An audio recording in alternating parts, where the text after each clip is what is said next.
IPhone గురించి చాలా అపోహలున్నాయి. వీటిని ప్రజలు గుడ్డిగా నమ్ముతారు. ఈ అపోహలలో చాలా వరకు టెక్నాలజీ వెబ్సైట్లు, యూట్యూబ్ వీడియోల ద్వారా మరింత బలపడుతున్నాయి. ఈ అపోహలు నిజం కాదని యాపిల్ సంస్థ తేల్చేసింది. ఐఫోన్కు సంబంధించిన 5 అత్యంత సాధారణ అపోహల గురించి నిజాలు తెలుసుకుందాం. చాలా మంది తమ ఐఫోన్లో వైఫై, బ్లూటూత్ను ఆఫ్ చేస్తే బ్యాటరీ ఎక్కువసేపు ఉంటుందని భావిస్తారు. కానీ నిజం ఏంటంటే ఈ ఫీచర్లు ఆన్లో ఉండి ఉపయోగంలో లేనప్పుడు అవి ఎక్కువ బ్యాటరీని వినియోగించుకోవు. అందుకు బదులు మీరు మీ ఐఫోన్ బ్యాటరీని ఆదా చేసుకోవాలి అనుకుంటే ఏరోప్లేన్ మోడ్ను ఆన్ చేయడం మంచిది. ఐఫోన్ నీటిలో పడితే, బియ్యంలో పెడితే త్వరగా ఆరిపోతుందని చాలా మంది నమ్ముతారు. కానీ ఈ పద్ధతి చాలా హానికరమని యాపిల్ సంస్థ తెలిపింది. చిన్న బియ్యం కణాలు ఐఫోన్ లోపలికి వెళ్లి మరింత నష్టాన్ని కలిగిస్తాయి.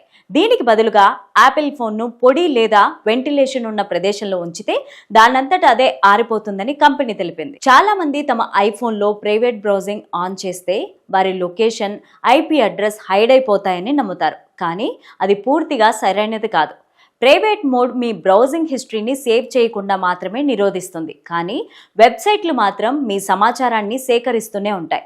మీ ఐపీ అడ్రస్, స్టేటస్ దాచుకోవాలి అంటే Apple cloud private relay feature ఉపయోగకరంగా ఉంటుంది. తరచుగా ప్రజలు తమ ఐఫోన్లో ఓపెన్లో ఉన్న యాప్లను పదే పదే క్లోజ్ చేస్తూ ఉంటారు. ఇది బ్యాటరీని ఆదా చేస్తుందని భావిస్తారు. కానీ ఇది కూడా నిజానికి తప్పే. నిజానికి మీరు ఒక యాప్ను క్లోజ్ చేసి దాన్ని మళ్ళీ ఓపెన్ చేసినప్పుడు అది బ్యాటరీ పైన ఎక్కువ భారాన్ని మోపుతుంది.